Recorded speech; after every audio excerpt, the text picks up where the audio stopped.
So welcome back to the Rafa Live after a gap of 1 week in between that we had for this festival Diwali. So we are back in the flow, and today's topic is medical records audit. Many of you are aware that the medical records audit is something that is mandatory part of any quality system if you implement in your hospital. And even if you do not implement a quality system in your hospitals, the audit of medical record is something that leads to valuable learning. That learning happens in terms of the gaps that we will discover in our documentation system. The learning will happen in terms of the care processes that we have, and these records can also be used for auditing certain specific care processes that we want to audit. And apart from that, we must realize that medical record is something that is produced in the process of providing patient care, and this is the only evidence of whatever has been done on the patient in terms of documentation. So this becomes the cornerstone of all subsequent queries, whether by the patient himself or by the doctors or by the law enforcement agencies or courts or anybody. So a medical record is a very important component that we have in the hospitals, and we must address it carefully.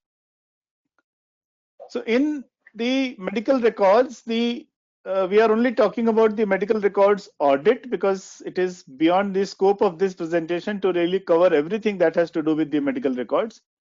So we will just focus on the medical records audit.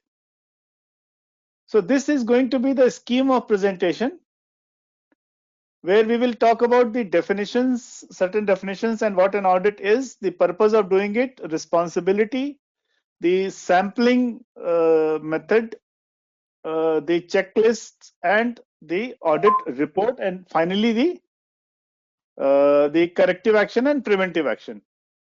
So I think those of you who attended the clinical audit that I had conducted in this forum itself a couple of weeks back, and also the prescription audit that we had covered in past, we would have realized that the purpose of any audit is to make improvement. So if we are we in the health systems, we do audit purely for the purpose of learning something so that we can improve that aspect of care or that aspect of functioning. So this corrective and preventive action at the end of every audit is critical to this requirement, because unless we are able to learn and unless we are able to make corrections, the audits will only become an exercise on paper. So that is not the aim. The aim is to improve our processes. The aim is to improve our work, our care, our outcomes. And the medical record audit is a very important aspect. It fills a very important gap in that chain of or scheme of things. So let us look at the definition. So medical record is a comprehensive collection of medical documents pertaining to a particular patient. And wherever we have inpatient facilities, you would have realized that this is pertaining to a particular patient of a particular or for a particular episode. So if a patient is admitted 3 times in a year, then there will be 3 different sets of medical documents that will be generated during that process.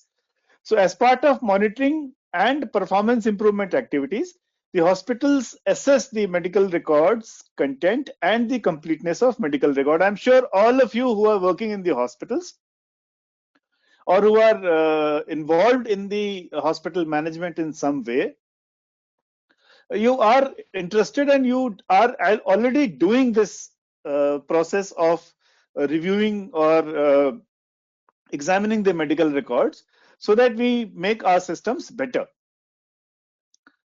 So the idea is that it should be carried out regularly and it should be carried out on a monthly basis. Now, monthly basis is something which is not enforceable. It is not so compulsory. You have to figure out what is the periodicity for audit. It could be every month, or you could do it every 3 months. And if the patient load is not much, maybe every 6 months. But there must be a periodicity defined in your hospital system. In your policies, you should have that the medical records audit will be carried out uh, at whatever frequency. So if you're telling a frequency, then at that frequency it should be carried out. So what is the purpose? So the purpose or the medical record audit, or a medical record review as it is called sometimes, it helps in continuity of care delivery. It helps to tell us that our documents, our medical records are adequate in terms of legal requirements. It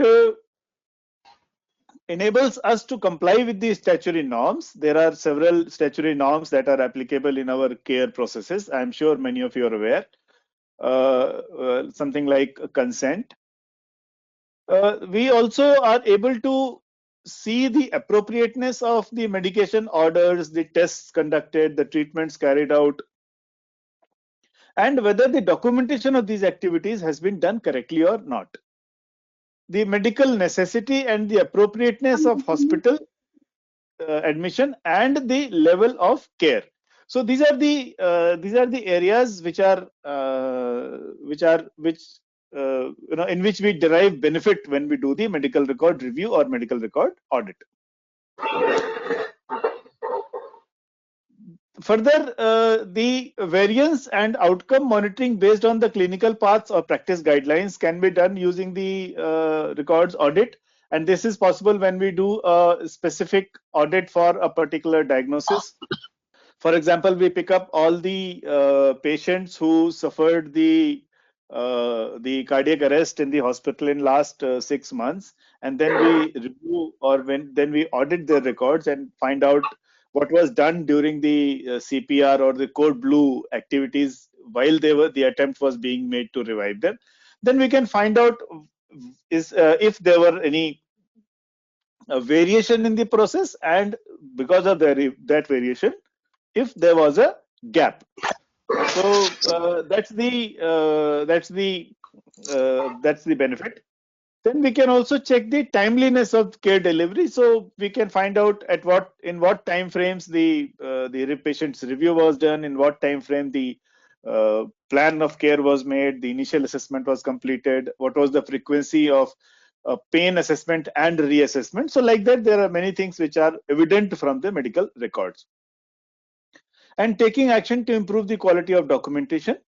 So what is the target population? So in the medical records review or medical records audit, the target population is the records. We are not targeting people, we are targeting the population of records.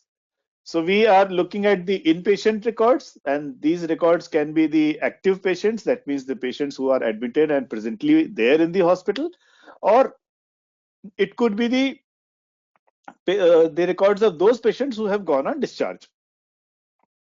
So we call it active and the discharge patients, or the past and the concurrent audit. So these are the different words which are used and more or less interchangeably. Then we can do the audit of outpatient records only in the hospitals and in institutions where the outpatients records are preserved or kept in that manner.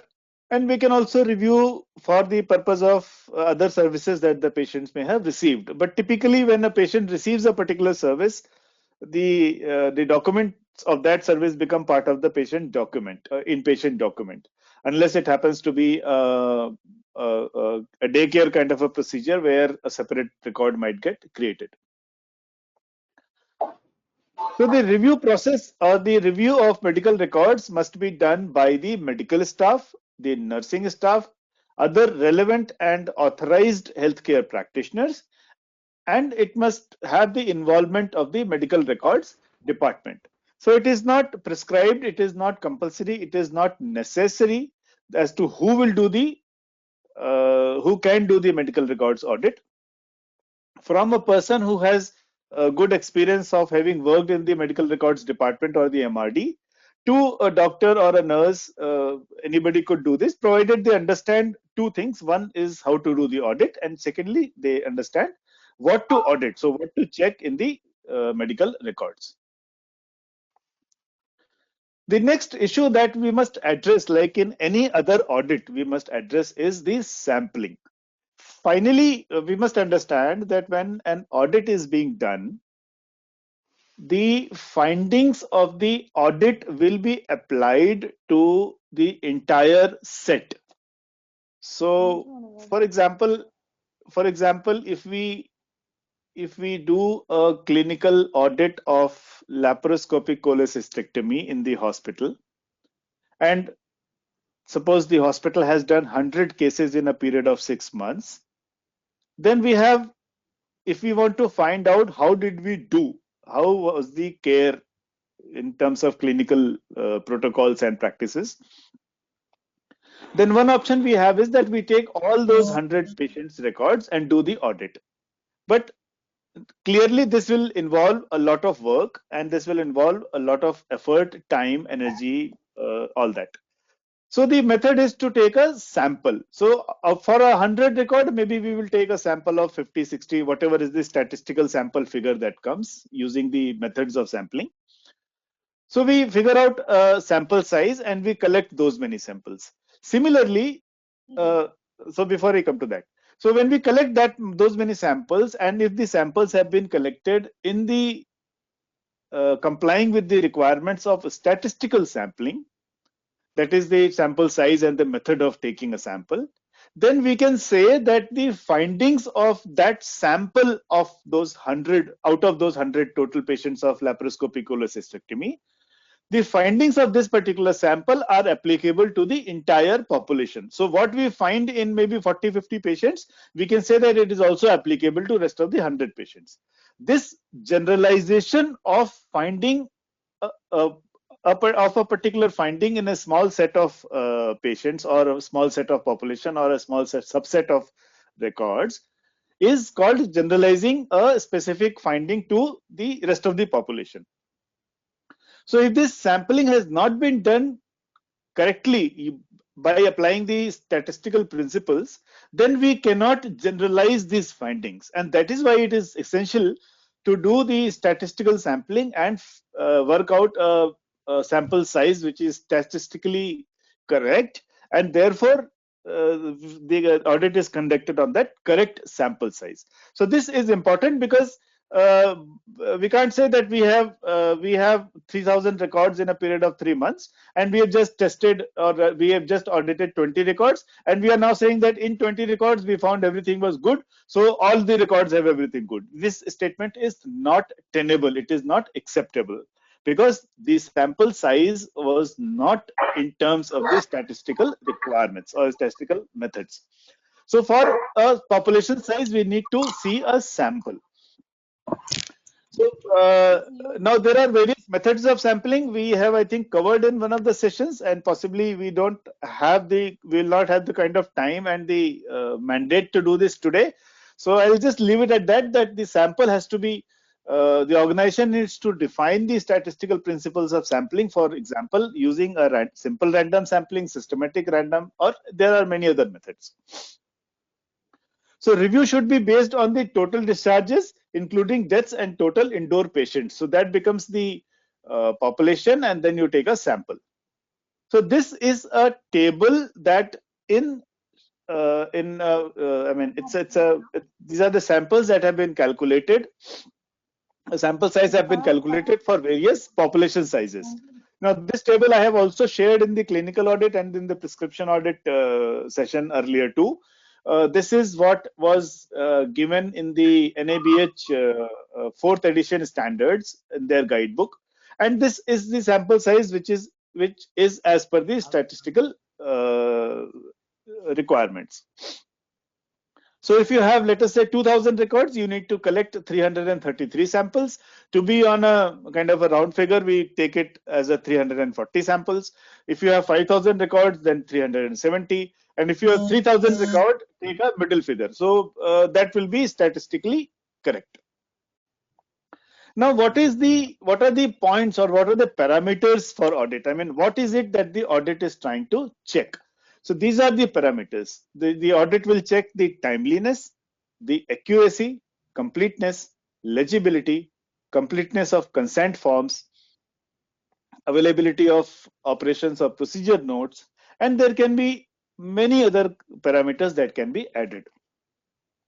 Now, the first four parameters which are there, which you can see on your screen, are the ones, the timeliness, accuracy, completeness, and legibility are the ones which have been stated in the current edition, the fifth edition of NABH standards. The others are optional, so you can. May I request everyone to kindly mute their mics? Not that it makes too much of a difference, but it causes a distraction. So please mute the mics. So these parameters are required to be included in the audit, and you can add more parameters depending on what kind of audit you are doing. The first four are minimum that the NABH in their current design requires.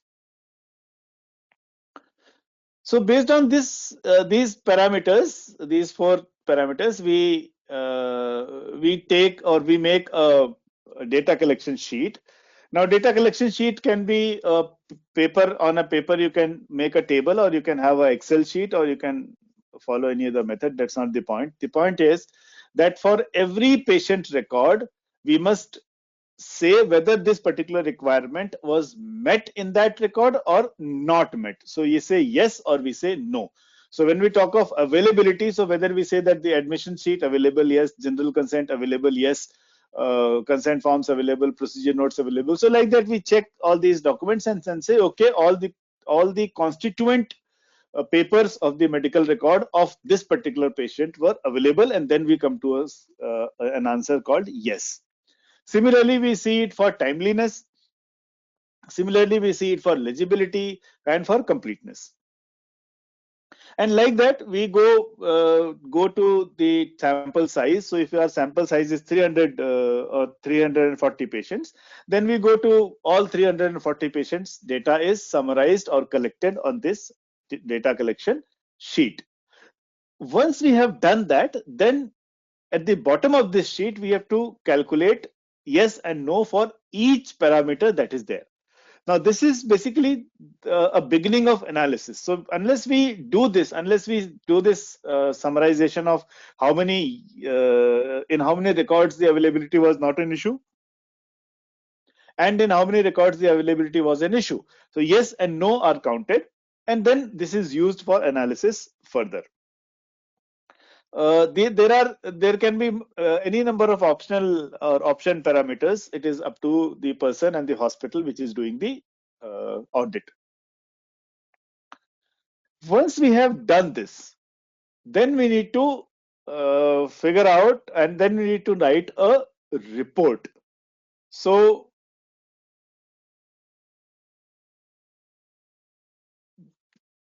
we need to compile this data that we've collected on the data collection sheet.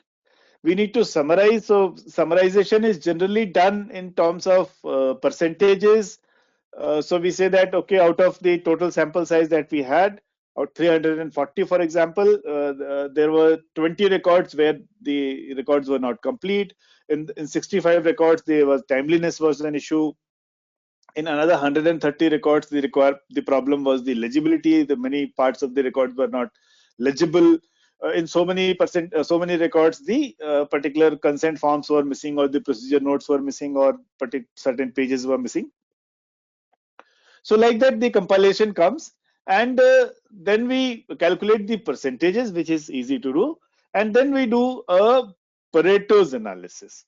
Okay. Now let me come back to this table again, and then so we find out in how many percentage or how many records or what percentage of records had which problem.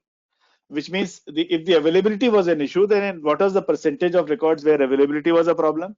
What was the percentage of records where the timeliness was a problem? In how many records the legibility was an issue? Like that.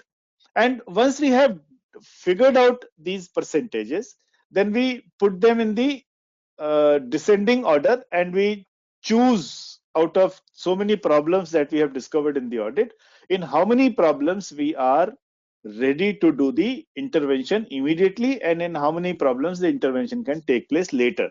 So Pareto's analysis is a tool which is used for it is a tool which is used for prioritizing the interventions.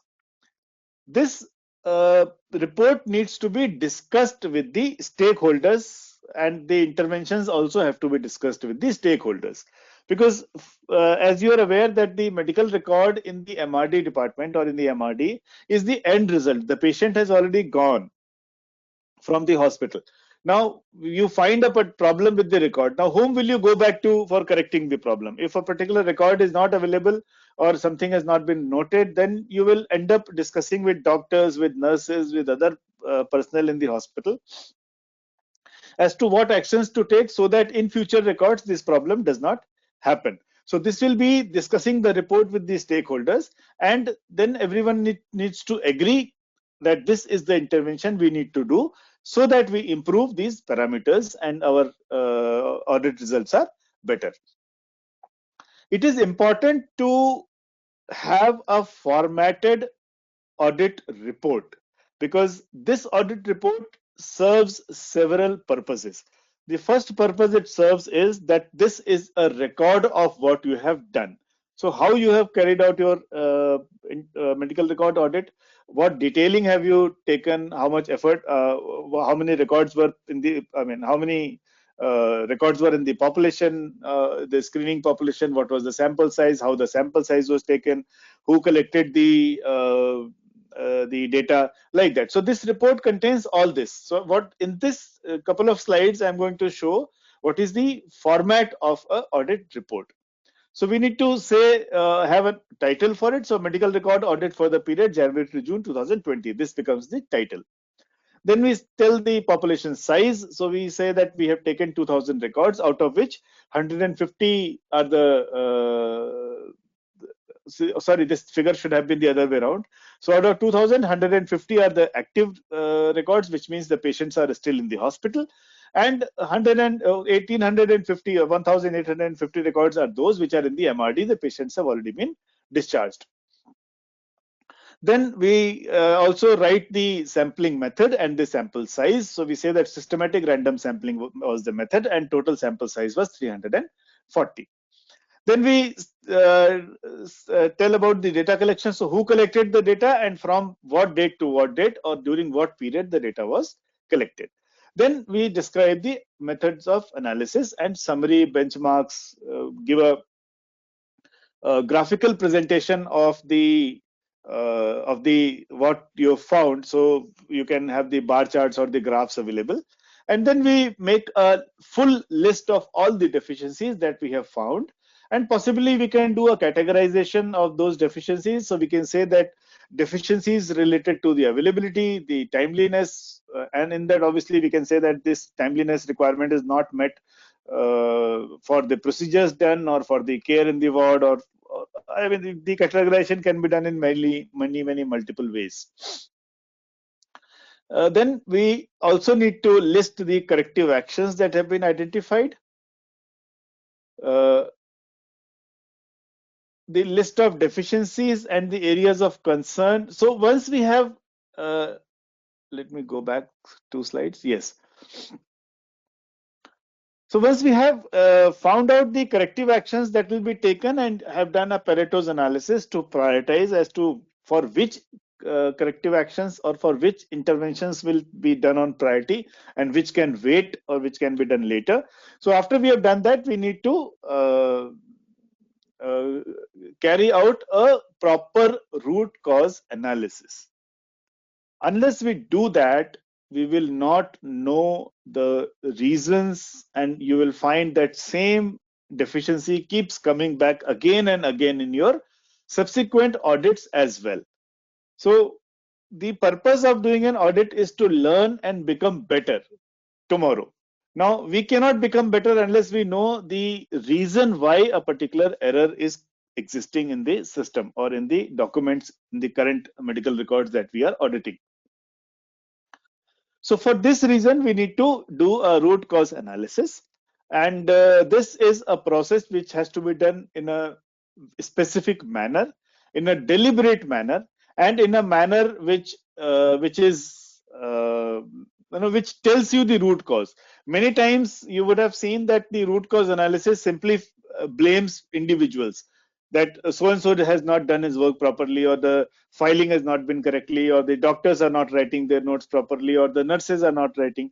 So blaming or finding a blame in the audit is not something that should be done ever, because if you do that, then the whole purpose of doing an audit and the whole objective of making an improvement has been lost.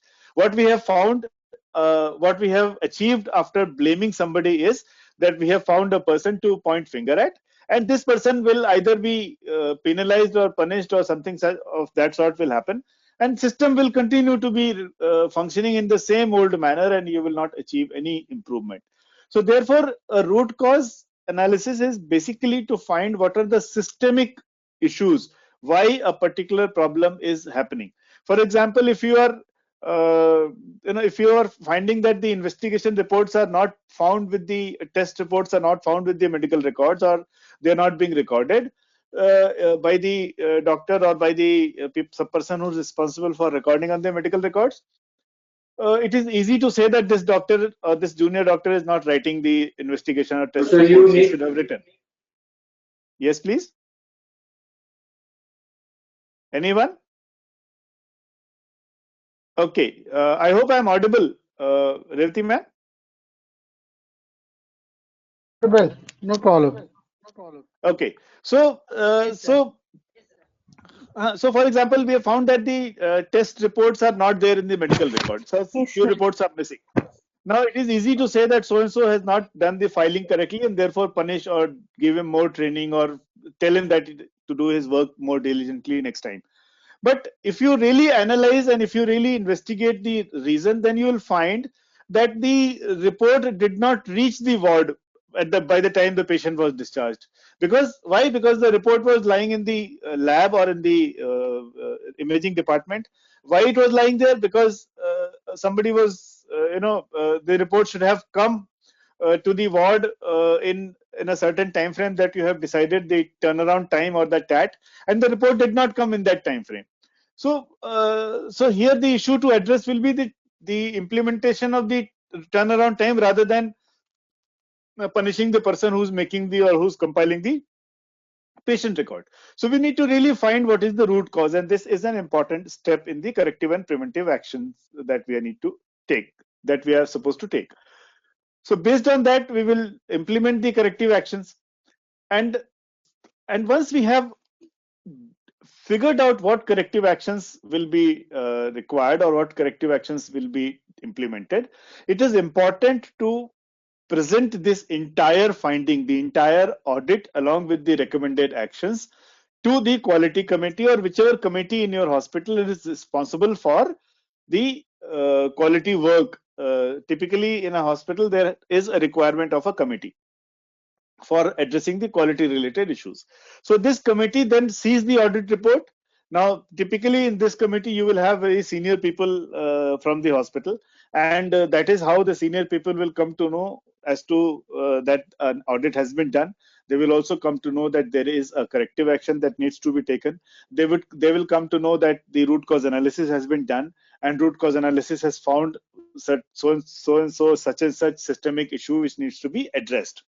So it is important that this particular audit is presented to the committee, and then this committee will discuss, approve the corrective actions, and then will also give a decision. Okay, you've recommended 10 corrective actions, but for this time we can implement only 4. They may, for whatever reason, they may be no, some corrective actions may require more staff, or new formats, or new equipment, or new computers, so that those things might take time.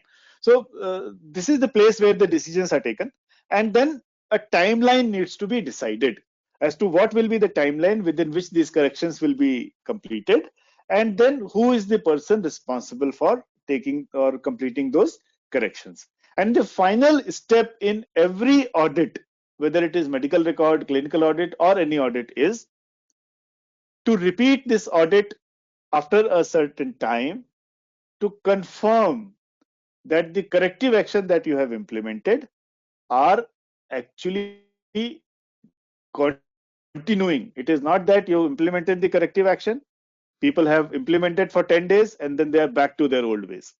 So therefore, a repeat audit to confirm sustained improvement is the most important part of any audit, and medical record audit is no different. So if there are any questions, I'll be happy to take. I have finished my presentation. If there are questions, that will be really nice. Uh, Good afternoon, sir. This is Chandrakant. I have two questions. Yes, One, please. does medical record audit has any significance to medical legal perspective? First question. Second Yes. question, clinical audit and medical record audit can be combined or not? Okay, so the first question you have said is whether it has any relevance to the medical legal requirements. Is it? Now, we must understand that a medical record audit is an activity which is essentially being done internally in the hospital,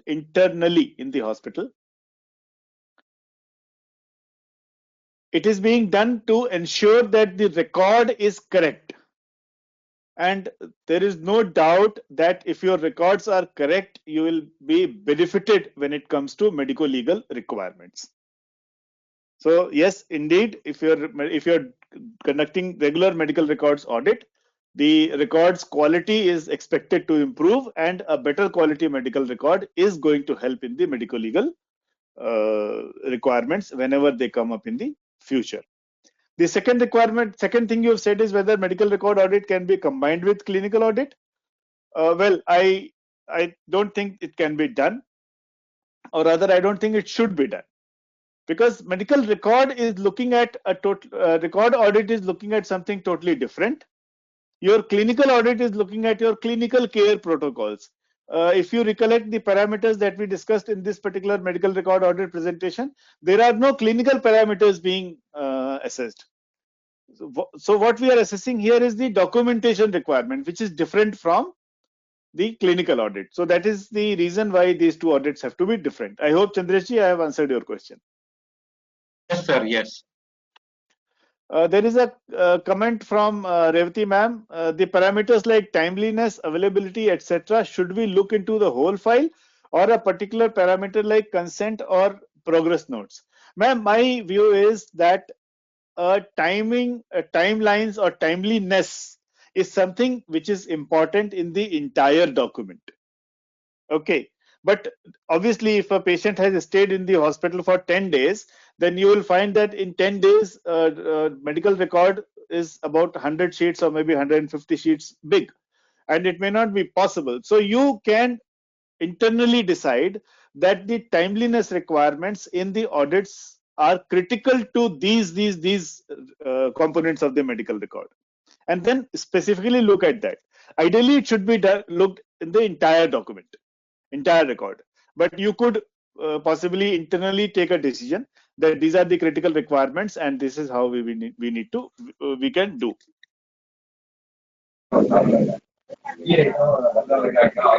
Okay, let me see if there are any other questions in the chat box. No. So if there are any other questions, I'll be happy.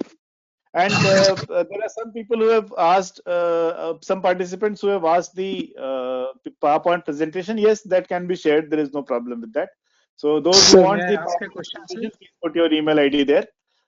Sir, may I ask a question? Yes, please. Sir, in the sample collection, what is the rule?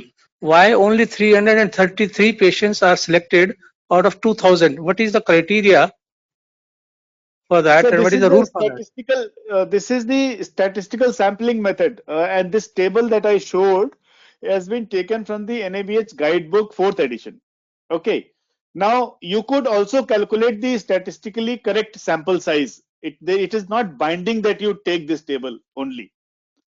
There are many websites on internet you can find, where you can calculate the sample size by providing the confidence interval and certain other parameters. So using those you can calculate the sample size on your own. But to make things simpler, this table was given by the NABH in the 4th edition, and I have found it is a very useful table, because it makes life easy for all of us. But the 333, that number that is given, is the statistical sample size for a population of 2000. I hope I have answered, Dr. Jaswant. Yes, sir. Thank you, sir. Thank you, sir. So this is we need a statistical sample, statistically correct sample. Without that, we cannot generalize the finding of the audit to the rest of the population. That is the requirement. Sir, good afternoon. Okay. This is Jagruti. Yes. I would like to know what is the time limit provided for open and closed file audits. You have also written this question in the chat box, correct? So you want to know what is the time limit for open and closed file audit. Okay, so you have to do the audit of medical records, and it is generally for a period. So you said, okay, January to June or January to March, 3 months or 6 months or 1 year. But what you have to look at is that if you do audit every month, then it will be a lot of work for you. If you do audit every year, then there will be the gap between two audits will be very, very long, and then you would have lost track of what was done in the previous audit. So we need to find a middle path somewhere. So 3 monthly or 6 monthly audit is generally enough. If you have a good number of patients who are admitted and who are treated in your hospital, 3 monthly audit I have found is done commonly by a lot of people. And if the number of patients are less, maybe you can look at 6 months period.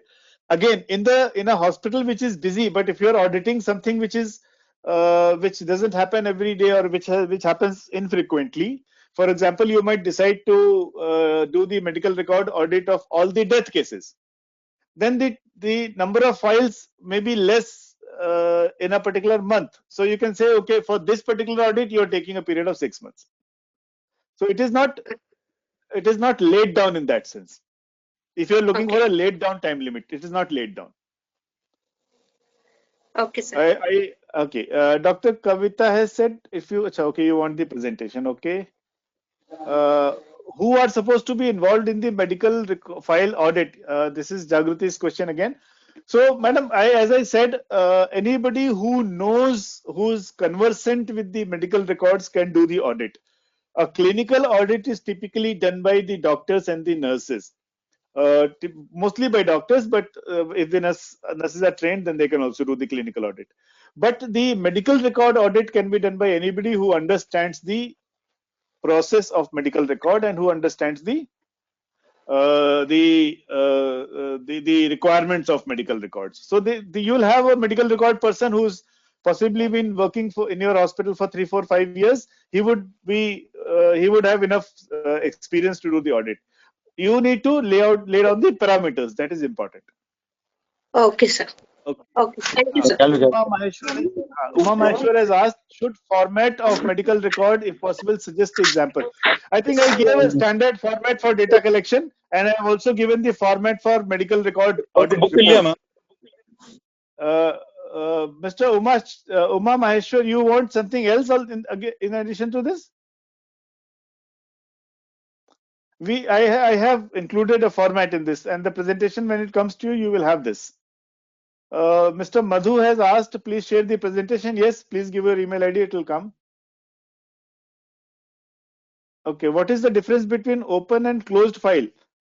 This is a question from Jyoti. So Jyoti ji, open file typically means that the patient is admitted in the hospital and is still there in the hospital on the day of your audit.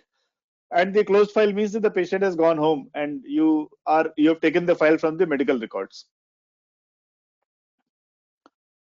Okay. So are there any more questions? Mr. Chandresh wants to have a list of each medical records. Well, Mr. Chandresh, we have not made such a list. and I think you will have to make it yourself. Look at the parameters that you want to audit, and based on that, make a checklist. I think that will be the best Sir, way to do that, because there can be no fixed sir, what, checklist. sir, I want to know what is the minimum requirement in a checklist. What would be the minimum thing? Uh, it, as I said, the parameters for for this medical record audit are, suppose you are looking at NABH only. Then the NABH guidebook or Okay. the NABH standards require you to include certain number of parameters in your medical records audit. You can do an audit for more parameters, but you cannot do audit for less than that number. Okay. So if the standard says that you must audit for completeness, timeliness, legibility, then these parameters have to be included in your checklist or in your data collection form. Okay.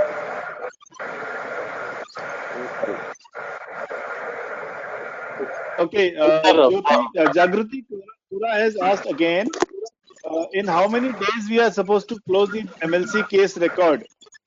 Madam, I did not understand the question. What is it that you want to know?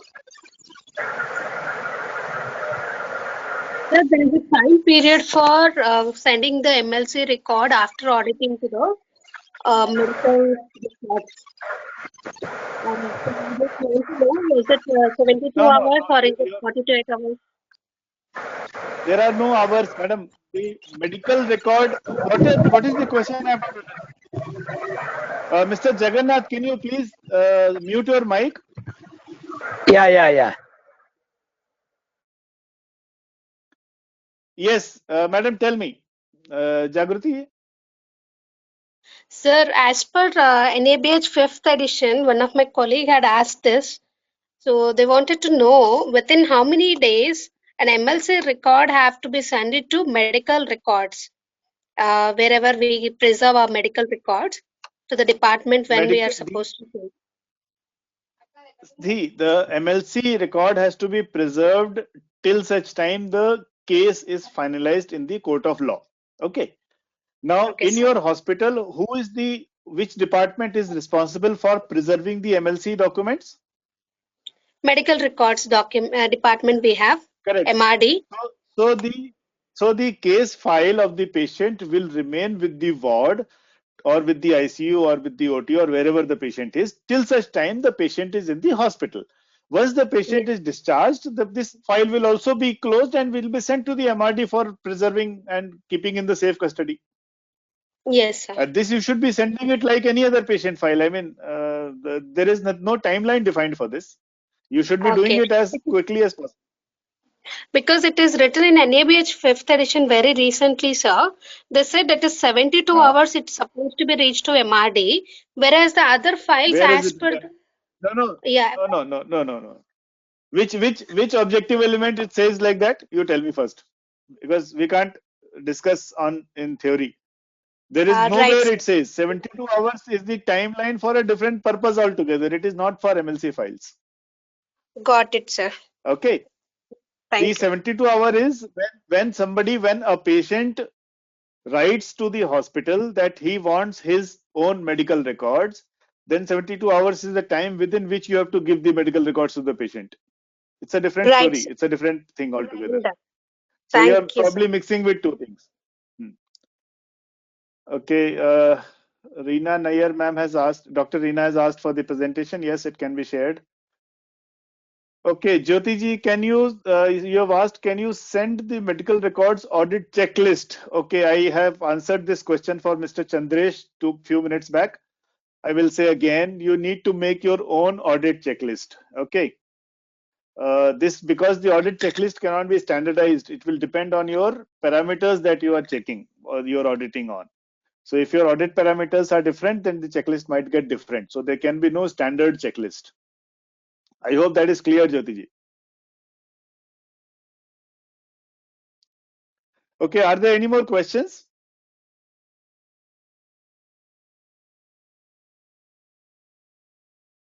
Okay. So if there are no questions, then we'll close this session for today. Thank you very much.